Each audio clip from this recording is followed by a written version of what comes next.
দুঃখের ব্যাপার, আলাউদ্দিন আল সাবরির পিতা মারা যান। শিশু থাকতে যেমন আমার নবীজি মাতা হারিয়েছিলেন, আর গর্ভে থাকতেই উনি তার পিতা হারিয়েছিলেন। আলাউদ্দিন আল সাবরিও তেমনি পিতার ভালোবাসা পান না। খুব গরিব ছিল, যদিও সে খুব গরিব ছিল, গরিব ঘরের সন্তান, কিন্তু তার মা উনি অনেক বড় ঘরের মেয়ে, শেখ ফরিদের বোন বলে কথা। একদিন আলাউদ্দিন আল সাবরিকে তার চাহিদা পূরণ করতে পারলেন না তার মা। মা বললেন, আমি এতই গরিব, আমার ভাই কত ধনী, বাজান আমি তো তোমাকে খাইতে দিতে পারি না ঠিক মতো, আমি নিজের খাবারই নিজে খাইতে পারি না। সন্তানের কষ্ট মা কখনো সহ্য করতে পারে না।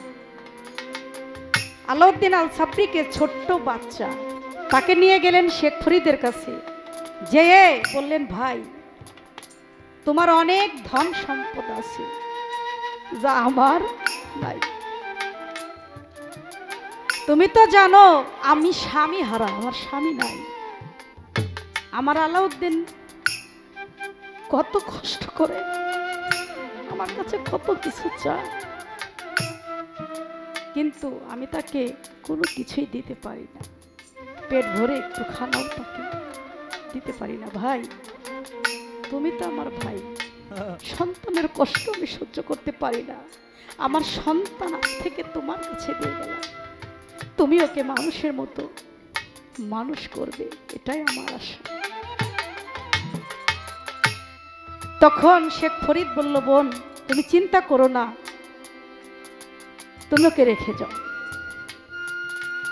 আমার শেখ ফরিদ হাতে বাড়ির অনেকগুলো চাবি এনে তার মায়ের সামনে আলাউদ্দিন আল সাবরি তার হাতে তুলে বলল, ভাগ্নে আজ থেকে আমার দরবারের যত দায়িত্ব তোমার। কি কি দায়িত্ব? ওই যে ওই পাশে রান্নার ঘর আছে, রান্না করবা, আমার বাড়িতে যত ভক্তবৃন্দ আছে সবাইকে তুমি আদর আপ্যায়ন করবা, তাদের খানা দানার যেন কোনো ব্যাঘাত না ঘটে, তারা যেন ঠিক মতো খাওয়া দাওয়া করতে পারে, থালা বাসন যেখানে যা আছে যত কাজ আছে এগুলো সকল কিছু তোমার দায়িত্বে রইল, আর এই চাবিটা তোমার কাছে রইল। সে চাবিটা গ্রহণ করে আল্লাহর কাছে প্রার্থনা করলো, হে আল্লাহ, আমার গুরু শেখ ফরিদ, আমি মায়ের ওয়াদা যেন রাখতে পারি, আমি যেন আমার বাজানের দরবারে সমস্ত দায়িত্ব পালন করতে পারি।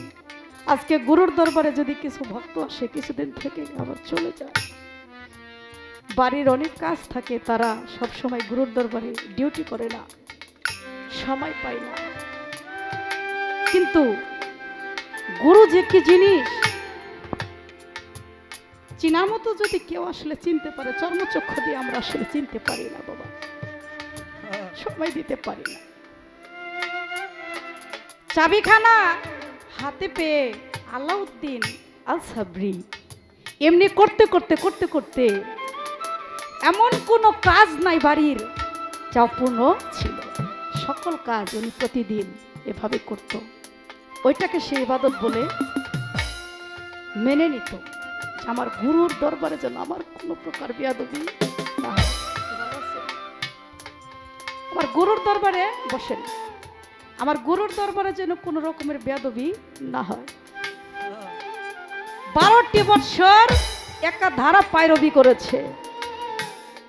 একদিন ওই যে দুঃখিনী মা, মা জানে সন্তানের ব্যথা, অন্য কেউ বুঝে না। এই পৃথিবীতে মায়ের মতো আপনজন এই দুনিয়াতে আর কেউ নাই। মা বলে, আমার আলাউদ্দিনকে 12 বছর আগে দিয়েছিল আমার ভাইয়ের বাড়িতে। আমার সন্তানটা কেমন আছে একদিনও গিয়ে তাকে দেখে আসলাম না। সন্তানের কথা খুব মনে পড়ছে। সন্তানকে দেখার জন্য চলে গেছে আমার শেখ ফরিদের বাড়িতে, যে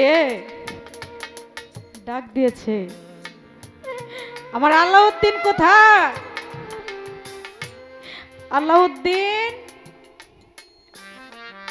আমি তোমার মা, তোমাকে দেখতে এসেছি বাবা, কোথায় তুমি আসো।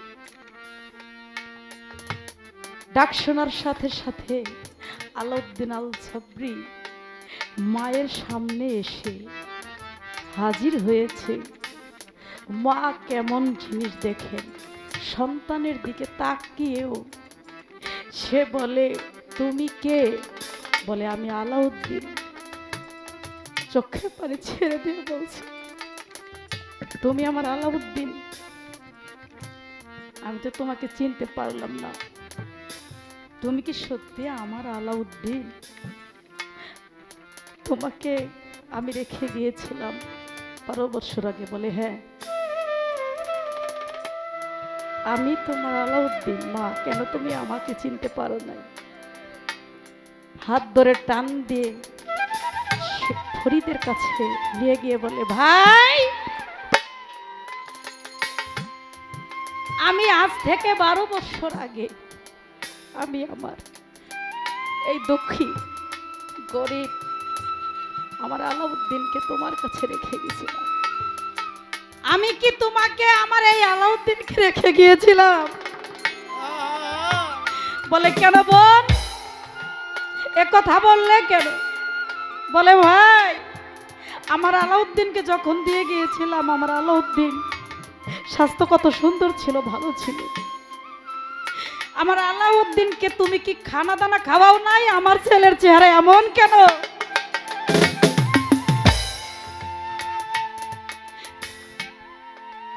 এমন খারাপ চেহারার সন্তান তো আমি তোমার কাছে দিয়ে যাইনি।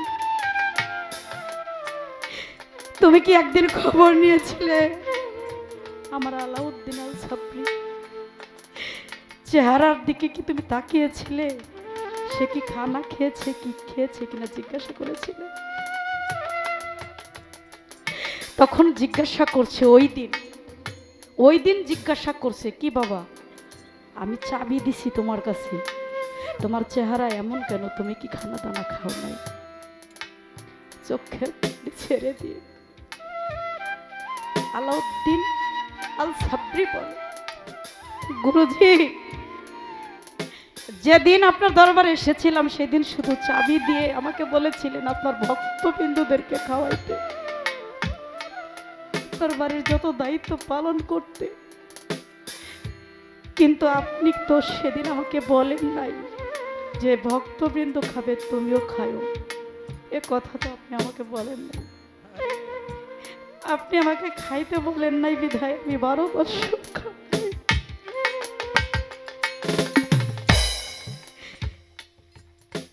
টান দিয়ে বুকের ভিতরে নিয়ে শেখ ফরিদ বলে, আমি তোমাকে খাইতে বলি নাই বিধায় তুমি খানা খাও নাই। তুমি এই 12 বছর শুধু আমার ভক্তদের সেবাই করেছো আর আমার বাড়ির পায়রবি করেছো। গুরুময় প্রেম ভক্তি তোমার মাঝে বর্ষিত হয়েছে, তুমি খাও নাই সেটা তো আমি জানি না। তুমি এত বড় ত্যাগী হয়েছো বোন, তুমি দুঃখ করো না। আমার আলাউদ্দিন আল সাবরি আমার বাড়িতে পায়রবি করেছে, দায়িত্ব পালন করেছে, কারণ গুরুর নামের সুধা খেয়ে এসেছিল, সে কোনো খানা খাই নাই। তুমি ওকে সাধারণ মানুষ মনে করো না। আমার আলাউদ্দিন আল সাবরি ও যে অনেক আগেই অলি হয়ে গেছে। সুবহানাল্লাহ।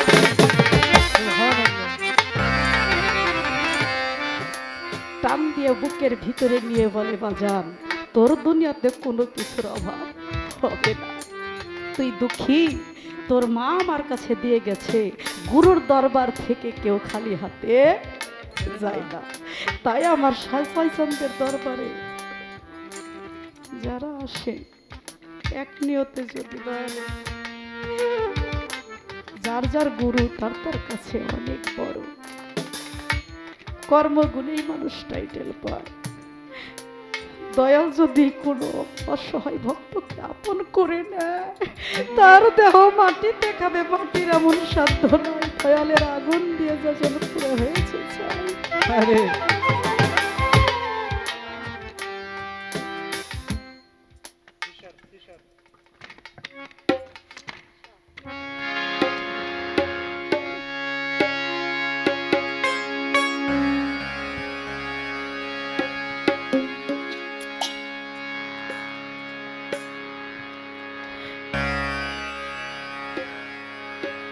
তোমার নামে আমায় করলো পাগল,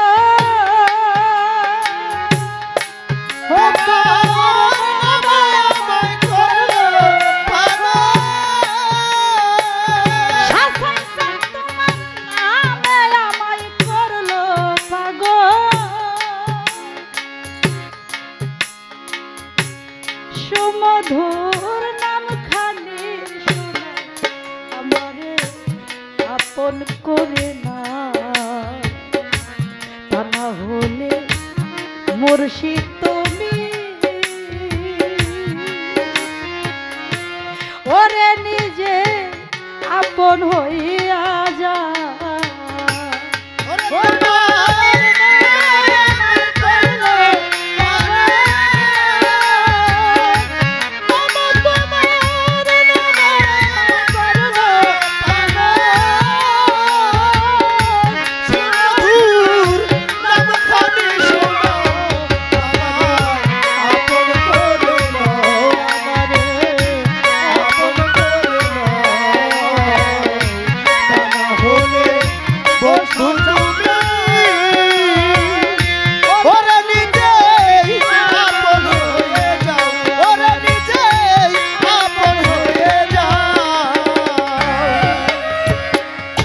জানো না রে অভান্ত মন কিসে গুরুর ভজন হবে, জানলে তো গুরুই হতাম। কি জানি না দেখেই তো আসছি।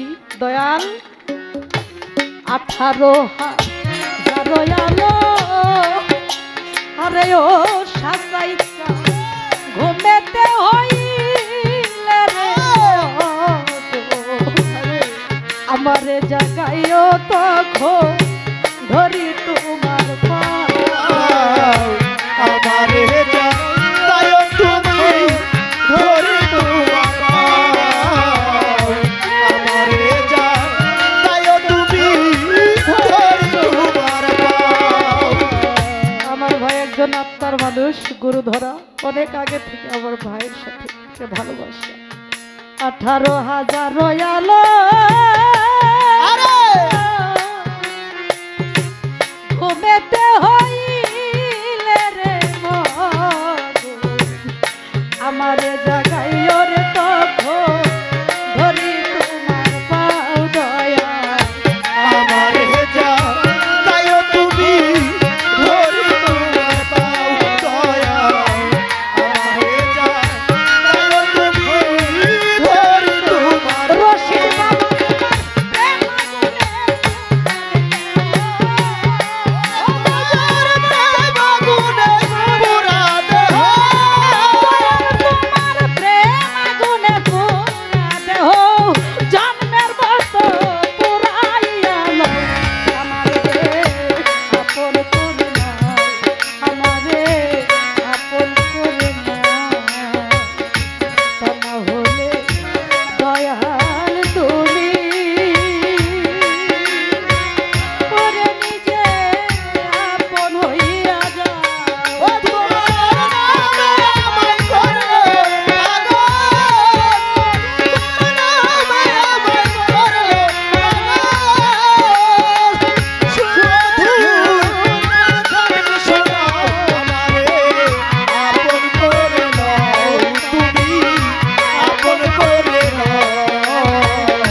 ভব মায়ার বন্ধনেতে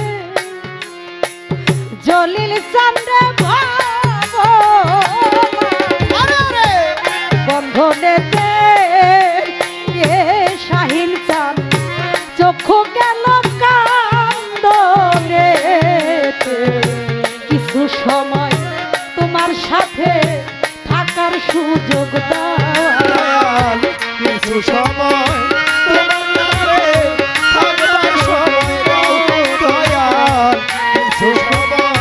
তোমার সাথে থাকবার সময় দাও ভব মায়ার বন্ধনেতে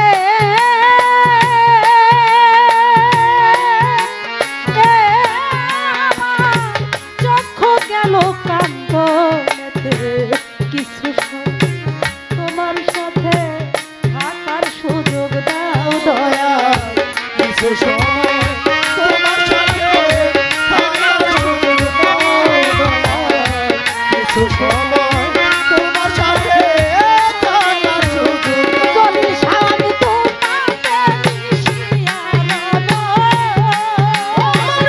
তোমাকে মিশিয়া রব রশিদ চালামি তোমাকে মিশিয়া রব বাজান তোমার দয়ার হাত বাড়াও আমারে আপন করে না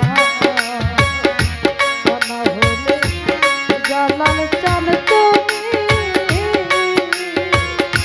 ওরে নিজে আপন হইয়া যা তোমার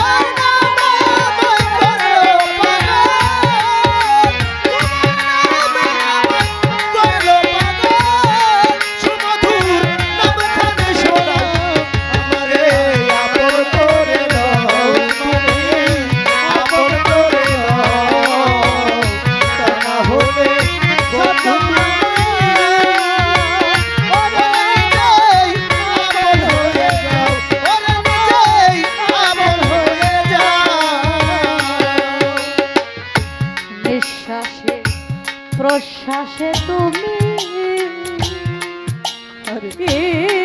দয়া জাহেরে বাতুনে রে তুমি ভিতরে বাইরে তুমি কি খেলা দয়াল ভিতরে বাহিরে তুমি কি খেলা খেলাও দয়াল ভিতরে বাহিরে তুমি কি খেলা খেলাও নিঃশ্বাসে প্রশ্বাসে তুমি